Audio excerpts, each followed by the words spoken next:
So I'm going to invite us to pray together. And as we do, I just love to give us a little bit of space, instead of filling it all with words, to just breathe and to kind of relax, be present in this space. Allow yourself to experience the presence of God.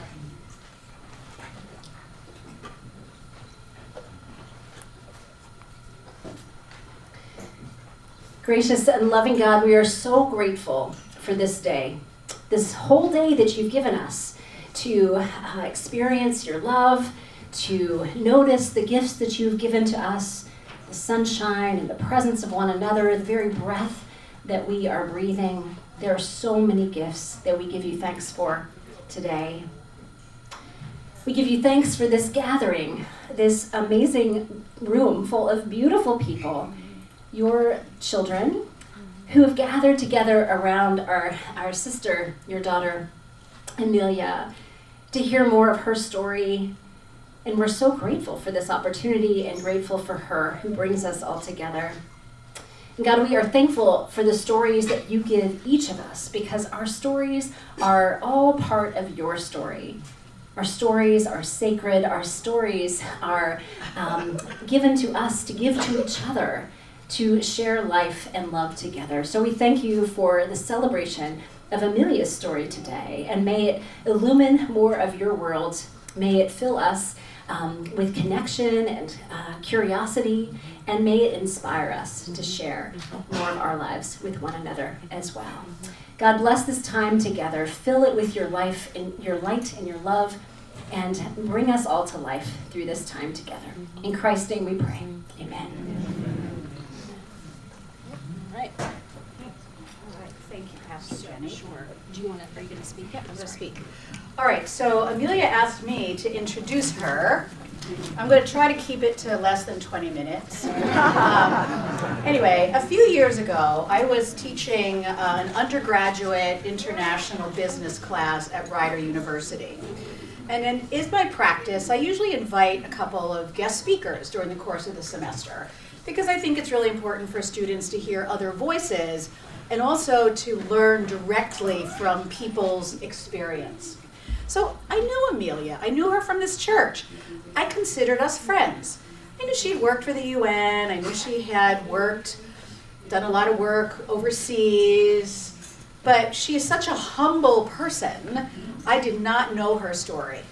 So when she came to my class this afternoon to talk to my students, I was first of all embarrassed that I didn't know so much about her story. And that's often the case with many of us, right? We know each other on a surface level.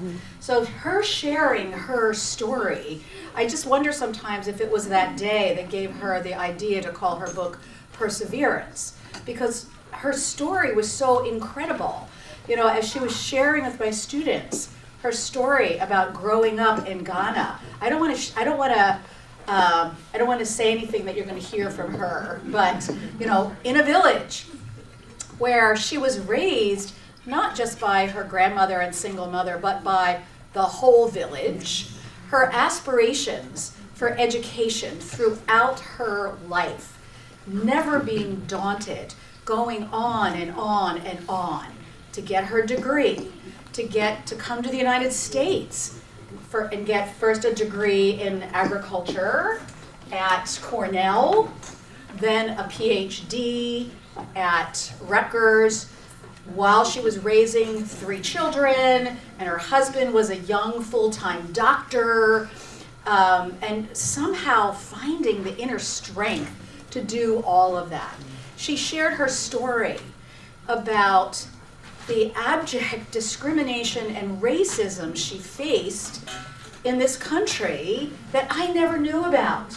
Because in Africa, everybody's black, right? In Ghana, and literally finding out after she was turned down again and again and again, regardless of her credentials, her accomplishments, that she said that's when she learned she was black. Such a powerful story. But she never let it stop her. She found other ways. She then got a different degree so that she could enter into the workforce through a different path. And then ultimately landing the job that God made her to have, working for the United Nations all around the world, and being one of the first people to really make this connection between AIDS and agriculture, the impact that the AIDS epidemic was having on agriculture in undeveloped parts of the world. Emelia also never shared with me, I had the privilege of traveling with her in November to Southern Africa, and we're in Namibia, and it was at that moment she chose to share that, oh yeah, she was she was there when Namibia reached independence, and that they were personal friends, and that her husband Albert would go to the market with him on Saturday mornings. Never such a humble person. So I have just been so moved by her story. I'm also so happy that sometimes we say we're actually sometimes the same person. We're the same age, the same height, we have the same values, and fortunately we're also the same size. Okay? So I've had access to her closet, as Marie. Where's Marie? Marie, yeah. So it is really my honor and privilege to call Emelia my friend and to turn the microphone over to our guest.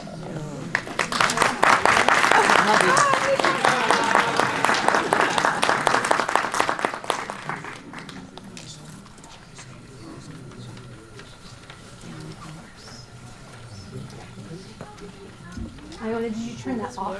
I did. There's some here.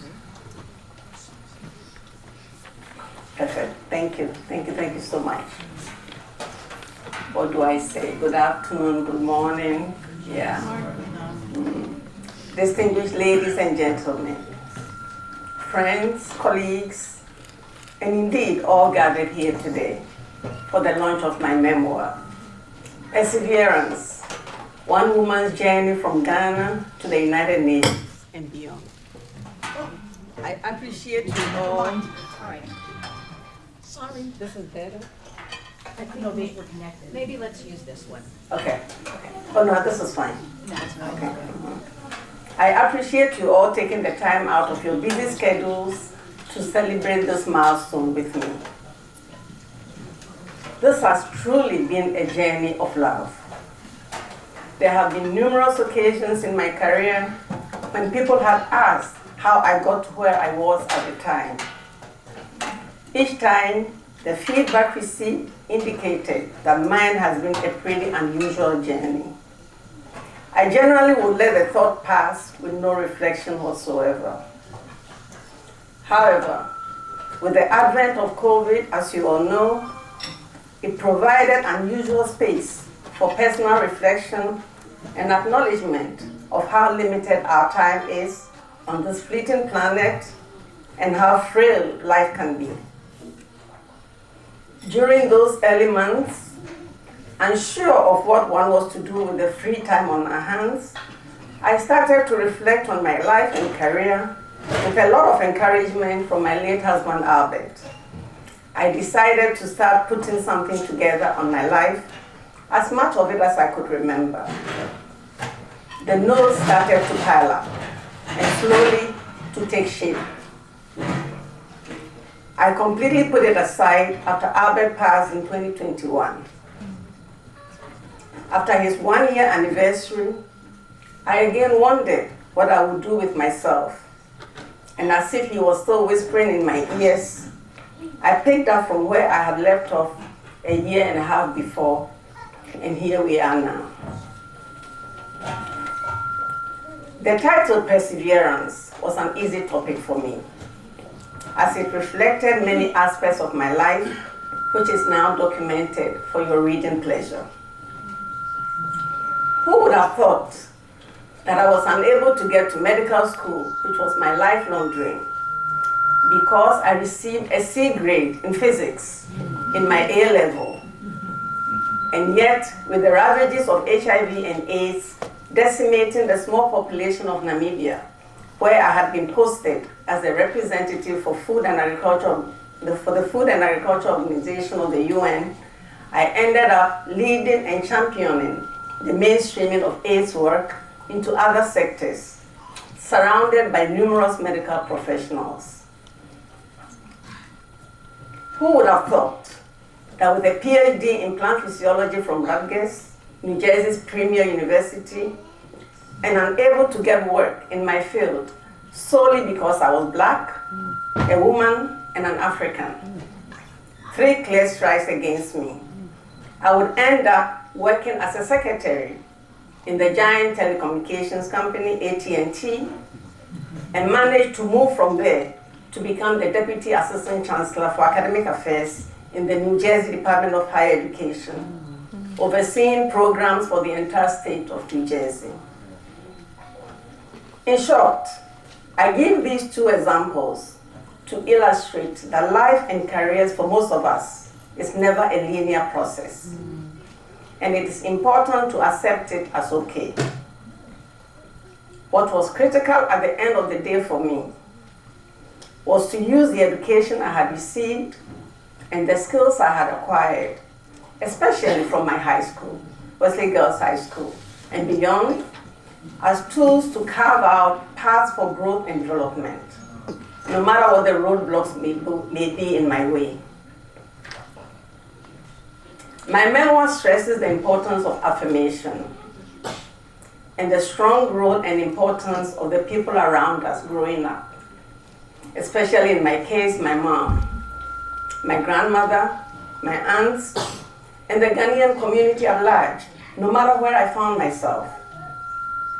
It highlights the need to reach out as needed for help from mentors, from work and at play. As I look among you today, in person and online, I acknowledge the roles a lot of you have played in my life to bring me to this stage. None of this would have happened, would have been possible without all of you. If I were to name names, I'm likely to miss out someone. I therefore want to take this opportunity to express my heartfelt gratitude to all of you, my family, friends, colleagues, mentors, and others, those physically here and those around the world. I'm indebted to all of you in ways you can never imagine. My very special grandma, Mami Amata, always used to tell us that Adwin in Shek Ba Kufu Nitsun. This means knowledge is not in one person's head.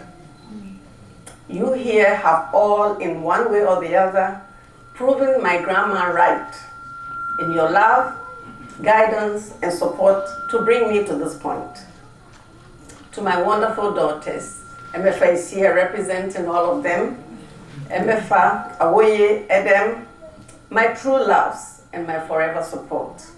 I thank you beyond measure. I only wish Albert was here to share this moment with all of us. I know he's watching from wherever he may be.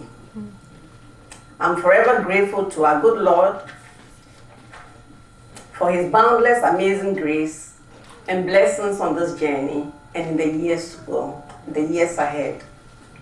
I'd like to end with the words of Charles Wesley, which has been ringing in my ears this morning.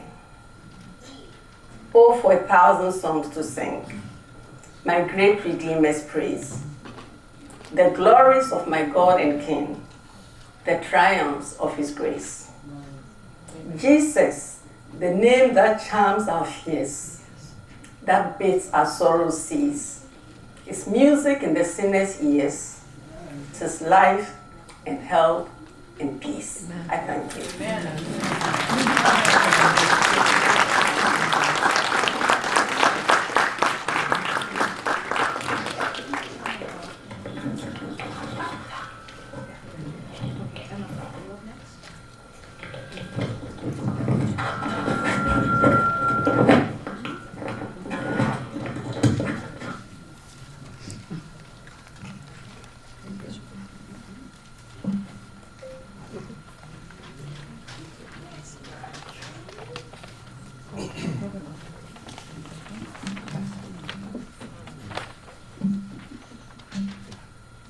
afternoon again.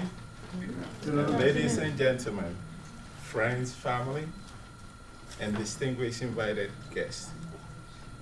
I think a lot has been said as to why we're here, so I'll not can you hear me? Okay, that's better. Technology. We're here today to bring the story of perseverance that is vividly illustrated and narrated by Dr. Emelia Timpo through the pages of a book, Perseverance, a Memoir. So I wanted to reflect a little bit on what is perseverance. And from Merriam-Webster's dictionary, it defines perseverance as a continued effort to do or achieve something despite difficulties, failure, or opposition.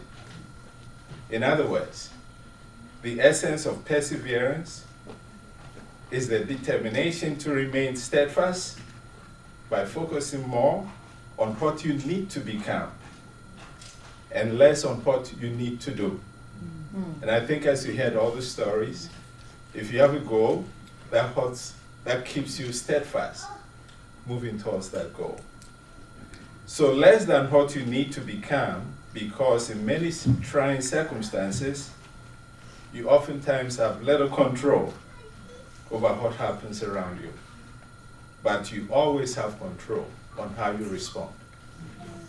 So the book by Dr. Timpo, which is the reason why we're here, captures the embodiment of how she persevered and how she remained steadfast in spite of all the challenges she faced. She mentioned some of them, even with a PhD from Rutgers.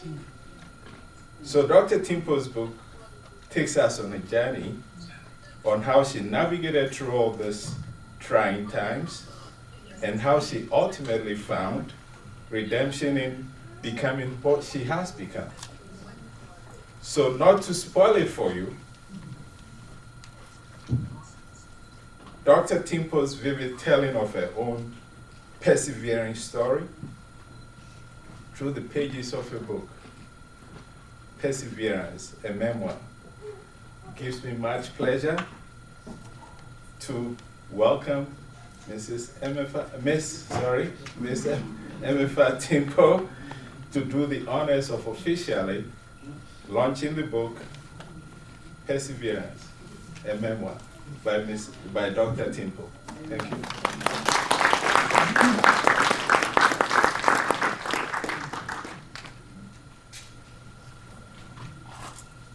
Growing up with my mother, I was always impressed and I was amazed by how she managed to raise us along with my dad while working and achieving such heights in work at the Department of Education in particular, and then after that at the United Nations.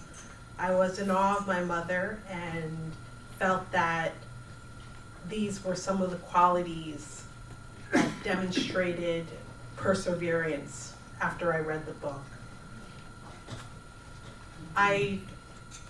Thinking back, I looked at my mom and I wondered how she could achieve so much so easily and so well.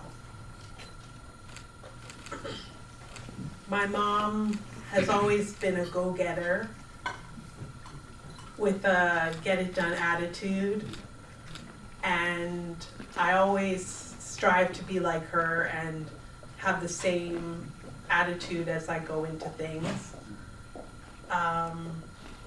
But reading the book, I was able to put together some pieces and understand the history and where this attitude comes from. So I was very excited and interested as I turned the pages. Perseverance, a Memoir, is a wonderful read, and I hope you'll pick it up. The other aspect I wanted to touch on is that, or the story that I wanted to tell is that when I was with my mother and my sisters in Ghana looking for schools, which is one of the stories that she tells in the book. We were hunting for a place to go to school after she left the Department of Education. She persevered long after many would have given up. We went from school to school looking for admission, and I felt that she kept up even when others would have given in to a poor solution or an error in judgment, and we ended up on our feet. I'm so proud of my mom for this ability to stand up and keep going even when there are challenges, and to kind of support others all the way along the journey. Lastly, I just want to say that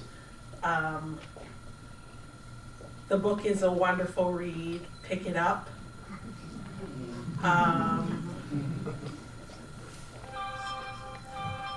I enjoyed turning the pages, and I think you will too. Mom, I'm so proud of you for writing it. And with that, I officially launched the book.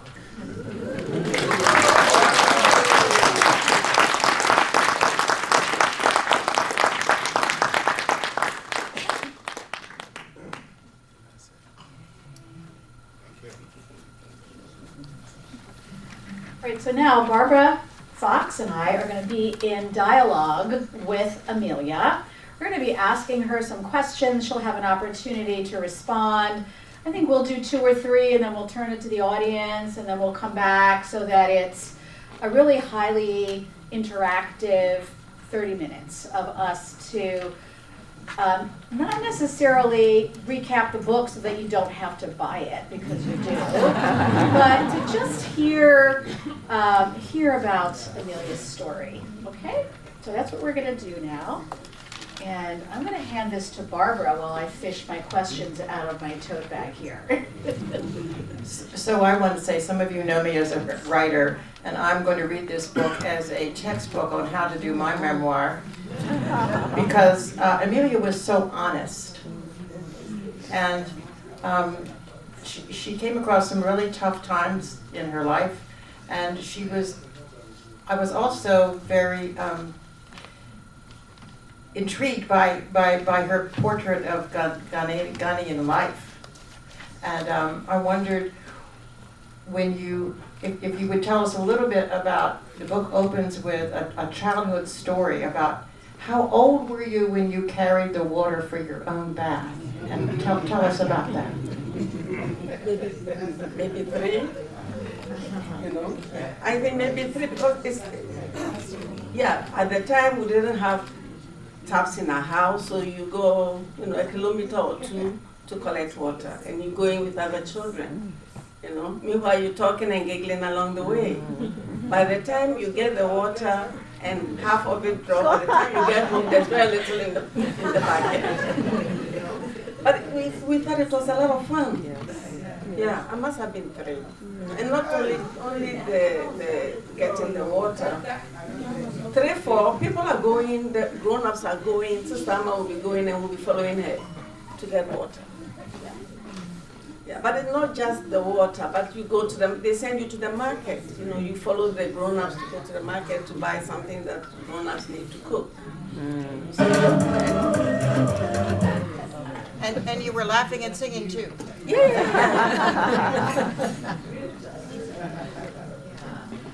So, Emelia, when I read your book, one of the things that I was struck by throughout, and it started when you were a child, was that your mother was a single mother, but your mother, your home was like the center of the village, but you and the other children were raised by the village. There was this sense of community that I don't think we get to experience very much in America, certainly not anymore. So could you tell us a little bit about your mother and that experience of really being raised by a community and your mother raising the other children in the community? Yeah, thank you. Yeah, my mom was a midwife, so a lot of families come to our house for childbirth or after delivery, baby weighing, and they are not coming just from Swami, the town we live. They are coming from the neighboring villages, which will be miles away. So different kinds of people would come to the house for different reasons. And Ma also had a bakery, so bread sellers would come and buy bread and go sell, and then she would also deliver some to the department store. So there were a lot of moving parts, the people who came. But in general, and I would say for Ghana as a whole, everybody sees every child as their child. They will give you instructions, they will reprimand you, they will beat you before they come home to tell your mom, who will also beat you. Yes. Yeah, it's everybody. Your business is everybody's business. And really, it's because they cared. They cared for you to grow up being responsible, knowing what was right and wrong, and what was good for the community at large, not just for you.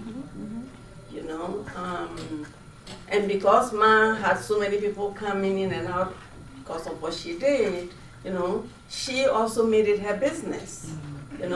She will, Christmas is coming, she's baking, everybody's, no hand makes out anything. We are busy creaming the sugar and butter to make cakes and, different snacks, because Christmas Eve, all the children in the area are coming to the house for the cookies and hot chocolate. Yeah, yeah. And we were, I think, the only one house that had the TV, and everybody will come to the house to watch TV. There was this popular show, also for that. It was a comedy on Sundays. Everybody will come to the house, by the window, on the corridor, all watching the same one single TV. And that was the way we grew up. I also found that words that her mentors, her mother and grandmother gave her, helped me in my own life. And I'm thinking of one particular time when you met your birth father for the first time. And it was a huge, huge disappointment and And your grandmother gave some very wise words. I've opened it to hear, and you can tell about what that meant to you. Yeah. My, Ghanaian men, and I think it's at the time, and I think still in some cases, you have fathers had other, I don't know, not wives, but everybody knows you as a wife though, even though you are not a wife. Like different wives and different children. At the last count with my big brother in Belfast, I think we are like 22. One child here, 2 here, 3 here. My mom had 4. Yeah. And I would go to my dad's house, and my stepmother wasn't kind to me. And yeah. I'll read it. Can I read it? Yeah. Mm-hmm. Yeah, I said, I have heard about what happened at Buffalo, which was the name of my father's mansion. She said, you are still a child with many years ahead of you. What happened at your father's house, take as a life lesson. Not everyone you meet will like you, or in fact adore you as your family and close friends do. That is life. You cannot spend your life worrying about other people's reactions. What is important is for you to learn to be good to all the people you meet, and do not let them bring you down. So let me me open it for a couple questions, and then we'll come back to Barbara and I. Questions from the audience?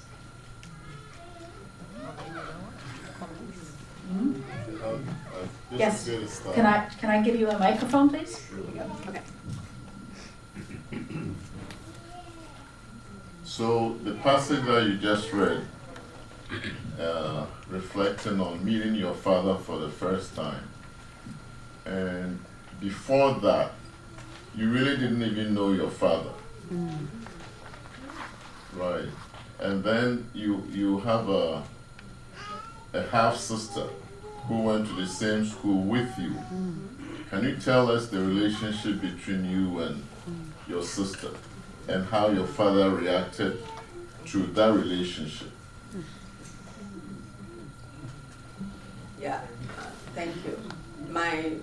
She wasn't older, she was about my age, but she was a year ahead of me at Wesley Girls High School, and she would, we would all, children, you want to go home, I've met a father, it's so exciting, so when we get an exit, and my good friend Vicky is here, where the two would hang out together, I would say, I'm going to go see my father, and for me to get there from the school, I have to take a trotro, which is like a minibus, take it to the Central Market, and take another one that will bring me to the bottom of the hill at Jubilee House, and then climb up the hill to go to see my dad.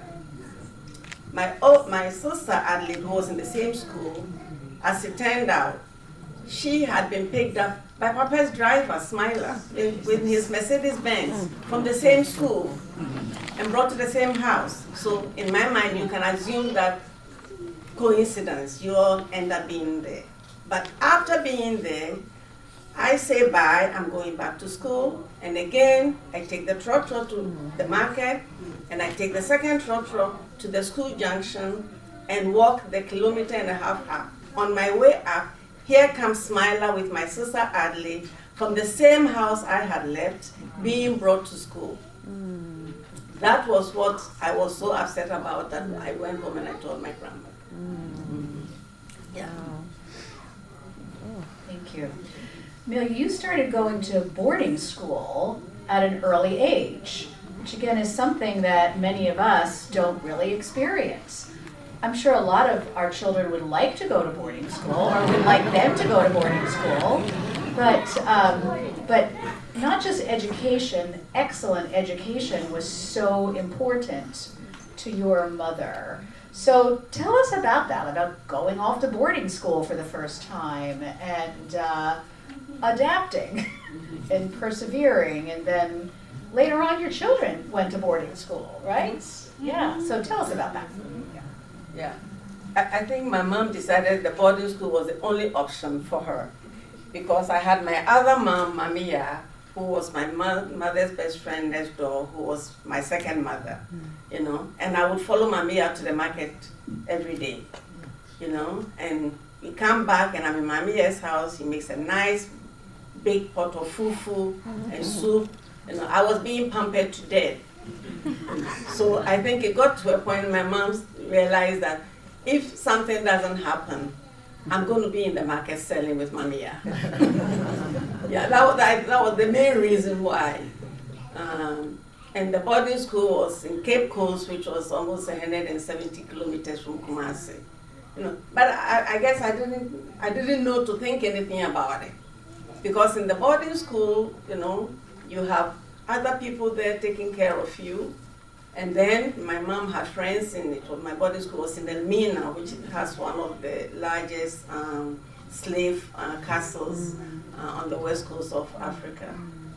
And I enjoyed it, especially when some of the rich ministers' children had their birthdays, and they would cook jollof rice for the whole school, and peanut butter soup and fufu for the whole school. It was wonderful. But it was a Catholic school. The mothers were strict. Sister Stanislaus, Mother Osler, I remember them.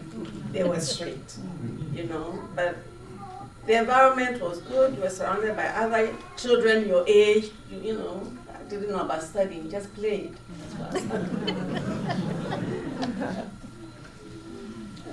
So next you went to a prestige elite school, the Wesley Girls High. Some of us know about Wesley Girls.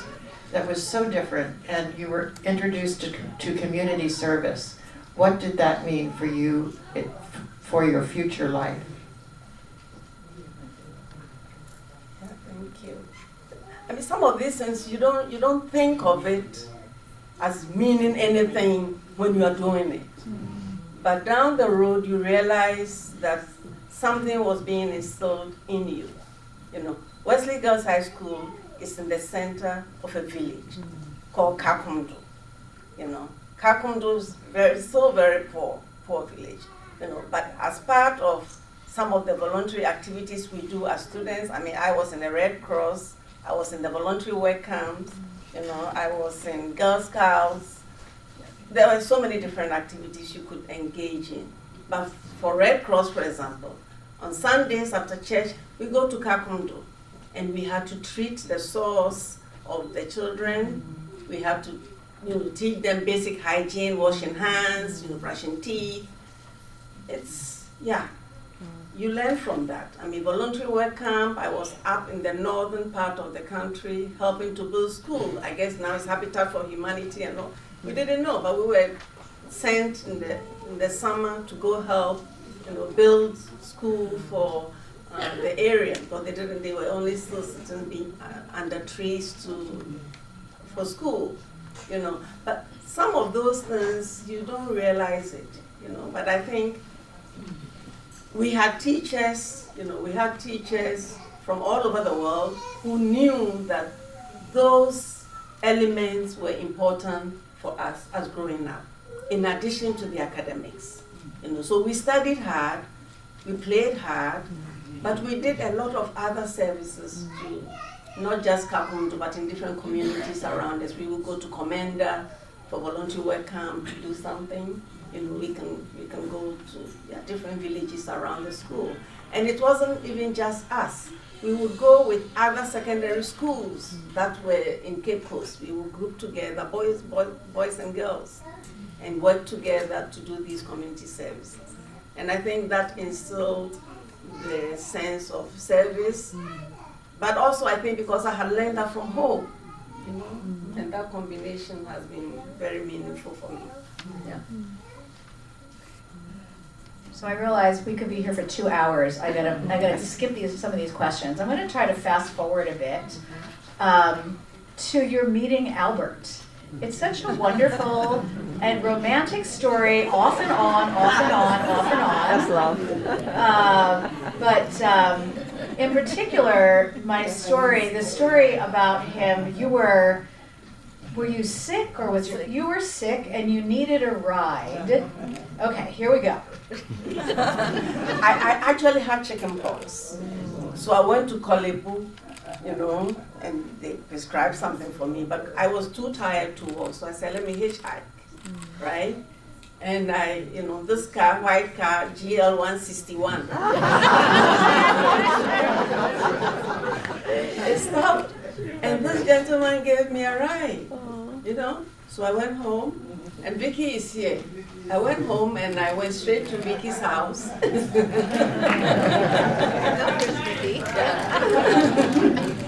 Oh, this guy gave me a ride. You know, he said he'll check on me later, and I, you know, but it didn't register. 3-4 days later, he came, and we were all, you know, I was sitting with my cousins and we were trying to remember who he was. And then that's Albert for you. But wasn't there another time when he didn't pick you up? Yes, another time. Yes, thank you. Another time, you know, I was with friends, you know, at GNTC shopping, and it was hot. You know, we had bought a lot of stuff, and you know, we were looking to get transportation, and then he passed by. So of course I saw him, and he said, "Oh, if he could give us a ride." He said, "No, he was on his way somewhere." He said, "How can he be on his way somewhere? He can't be serious." But he went on to become a doctor, a pediatrician. I'm sure he was on his way to save someone's life. I don't know. Barbara. No, okay. So fast forward, I had a question and now I don't remember what it was. Okay, from the audience. Yes, sir.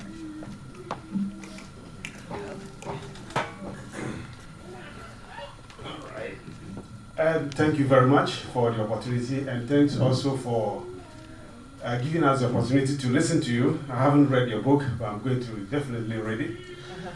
In your remarks, you talk about the fact that careers are never a linear process, and I think that's very true.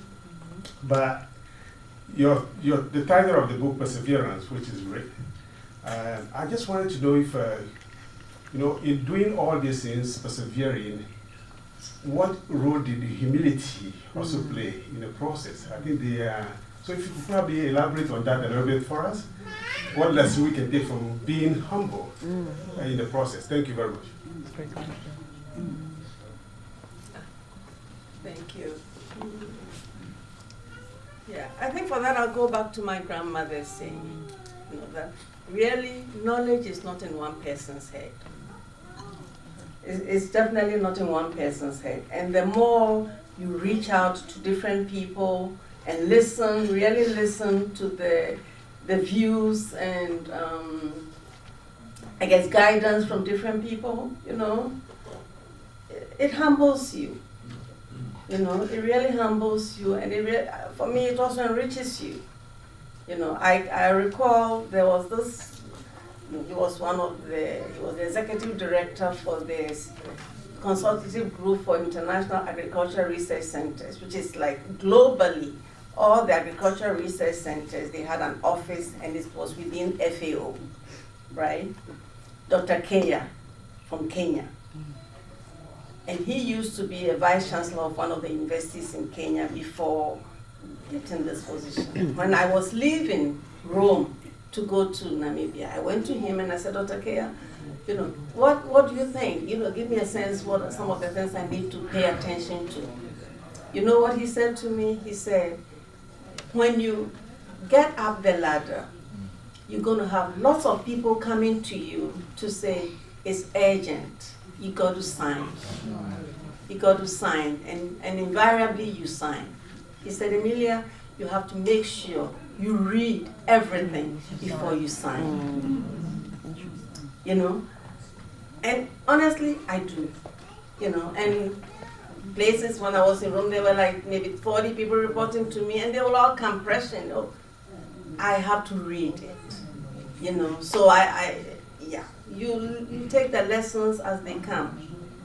But I also say there's a lot of hard work if you want to do it right. And I think it's important to do the hard work. And no, you're not going to be able to do everything. But the little you do it right. Because when you do it right, people see. I go for meetings, I'm telling you, that discrimination is everywhere. In the UN, I go to meetings and this, contracts going here, there.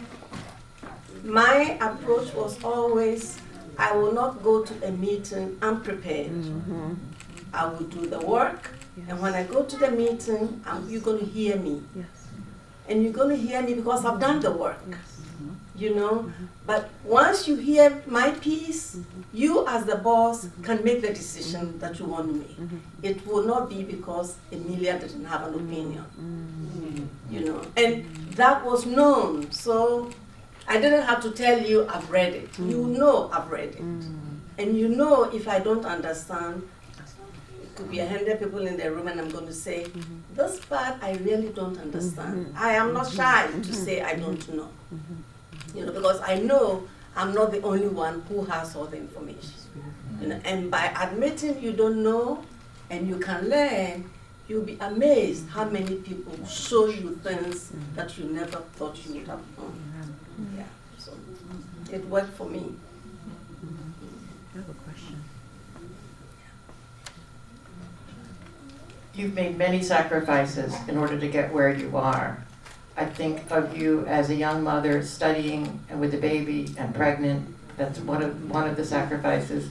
I wonder if you could talk about some of these sacrifices and how you overcame them.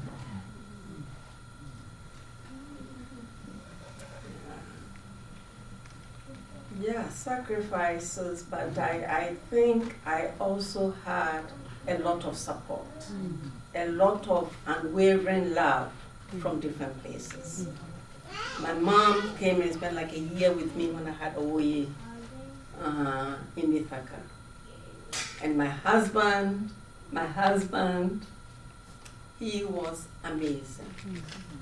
Albert was my rock. There was nothing I could have done without him. Nothing. You know, it's, yeah, the sacrifices I made, but yeah, a lot of support. But I don't look back and regret any of it. Look at Emefa. Awo and Eden, you know, it's people say, how do you, yeah, it's a lot of hard work, but I think the sacrifices were worth it, Barbara. Yeah. So, as I mentioned, there were things about Emelia I just never knew until she came and spoke to my class. And I will tell you, in all the years that I taught, I always bring guest speakers. I never had so many follow-up emails from young women in my class as I did after Emelia came, because her story was poignant and painful. So I wonder if you could just share with us what you experienced when you, with all of your education and success in Ghana, what you faced here, what some of the actual things were that you faced. Not just in getting a job, but also when you and your husband bought a house in West Windsor. Yeah, thank you. You know, there are things I think you learn, you know. I mean, like I said, I didn't know I was black. And all my, most 90% of my teachers were white from all over the world. You know, so working and talking to people who are different from me, I didn't think of it. It was the norm, right? Even though most Ghanaians are black, you know. I mean, I was at Cornell. Most of the professors were white. I had a few black classmates, but very few in my classes. And each and every one, Dr. Obendorf will get me to his house, you know. Everybody. I guess the thinking is not there when you don't know, you know. But when I couldn't get the job, that started it. And then when we bought our house, you know, got up one Sunday, Saturday, whatever the day was, and somebody had written KKK on our car. And egg shells in the mailbox. You know, and all my neighbors were all white, and they play with the girls all the time. The kids were running around together. I mean, I was stunned. You know, but then you know, these things make you start beginning to say, maybe I don't belong here. But no, I belong. I belong more than everybody else. You know, I have to keep going back home and say, no, I haven't done anything wrong. I didn't steal anybody's money to buy the house. I didn't beg anybody for anything. If you run away, it's going to make it worse. You know, so even now, you know, I kind of say, I'm not going to spend my energy worrying about what other people are thinking or worrying about me. It's too much energy that I cannot afford to use. So I use my energy. Look around here. People from all over the world. Why do I have to worry? Okay, I'm talking to Ayun, I have to remember and think, no. No. When I'm talking to Ayun, I'm talking to Ayun. Yes. When I'm talking to Lisa, I'm talking to Lisa. Yes. We are all people. Yes. You know, so Amen. and I think it's a better use of my time. And I'm very happy, you know. I'm happy to learn and grow with so many different people. It's a blessing. Amen. Does anybody else want to ask a last question? Yes.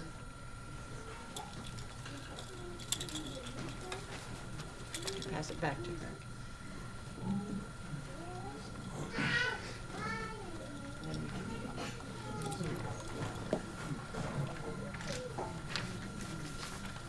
Hi, Emelia. Thank you so much. Thank you so much for sharing your wonderful story with the world. And I just wanted to invite you to tell us a little more about what kept you hang in there and keep you going, because there are among us and out there who wants to persevere, who have to persevere. So I just wanted to ask you.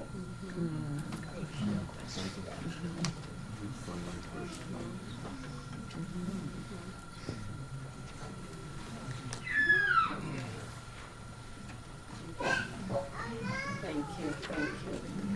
What can I say? You just have to keep your eye on the ball. Keep your eye on the ball because the deviations are too many. The distractions are too many to derail where you want to go.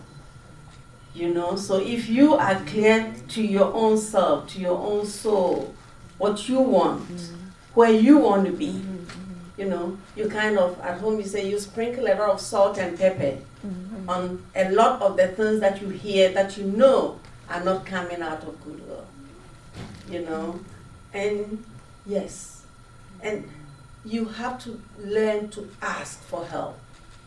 Because once you open your mouth and ask, you'll be amazed how many people are there waiting to help you, to put you on the right track. The knowledge is not in your own head alone. Ask, you know. Yeah, ask for help, keep your eye on the ball. And, you know, I'd say to people, the God I worship will never fail me. You know, so you got to keep the parameters clear in your mind. If you have a God you can trust, nothing, no evil can come your way. He's going to guide you, he's going to direct you, he's going to point you in the right direction. Once you keep your eye on the ball, I think. Yeah. Amen. So can I just want to turn to the folks on Zoom right now and see if there's anybody there that has a question. You could unmute yourself or type your question in the chat. I think you have to unmute them. They have done it themselves. Anybody on Zoom have a question for Emelia?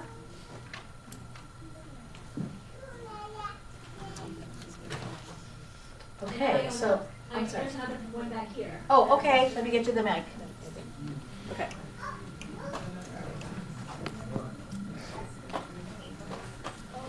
Good afternoon, everybody. My name is Juliana Timpo. Oh, my goodness. I am Albert Timpo personified, the female version of Dr. Albert Timpo. Emelia, I stand on behalf of Dr. Timpo, your late husband, to say, Aiko, well done.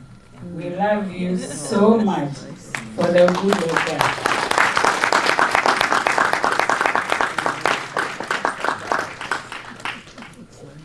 Okay. Thank you. Can I have the mic? Microphone. So I think now we're going to hear from another daughter, Edem. Where did she go? She was there a minute ago. Where did Edem go? Where did your sister go? Where did she go? I don't know. She was there. All right. Do we have another question while we're waiting for Edem to come back? Oh, are we calling her on the phone? Okay. Sorry. We thought we were just going to unmute her on Zoom. Yeah, I thought so too. Okay. Okay. Hold on while Emelia calls her daughter. It's like on that game show, right?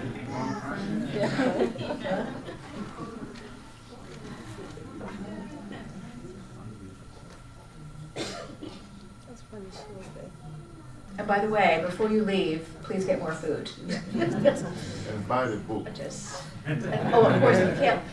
The table's going to block the entrance. Okay. Yeah, you're not on. Yeah, you're on now, but we couldn't see you. So hold on to Iona. Okay. No worries. Okay. I'll go and speak in 1 second. Okay.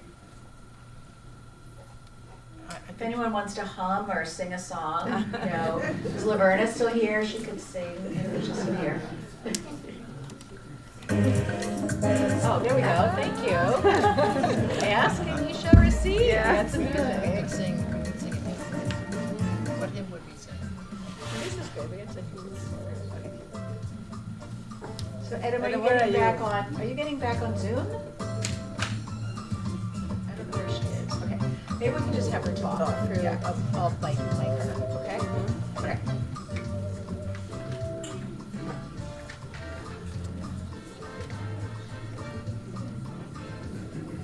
Hi, Adam. Oh, there she is. That's Oh, no. No. Okay. All right. somebody else can do the both of dance. Joe, back to you. Okay. Both of dance. So we're going to. It's good to have more than one daughter because they can fit in. Who's going to do it? Joe. Joe, you're going to do it? Okay. Here we go. All right. And I just want to thank you all again for coming. This was amazing how many people are here. I'm just so excited. There's nothing better than having to keep setting up more and more chairs. So that's fantastic. So thank you. And I'm going to turn us over to Joe to close us out. I think you've had an earful of what it takes to persevere, but the most important thing is you got to buy the book. Because when you buy the book, it's vivid, you can't put that book down. And it's, I think it's an illustration of what it takes as a human being to have a goal and stick to it. You know, the popular saying that they say, when you fail, you try again. Okay? If you don't have a goal, you can't even try. I think that's the essence of perseverance. So we want to thank Dr. Timpo for sharing her story with us, and for your attention, and for listening to all the things that we've heard, the questions that came, give an opportunity to clarify and also emphasize some of the things that we had. So we want to thank you so much for coming, and we want to wish you safe travels to wherever you came from. But most importantly, I think the book is available where? Amazon? Right here. Over here? Thank you. So I forgot my copy, otherwise I'd have shown it. But again, you see it right here. So thanks again, and have a good afternoon. Thank you.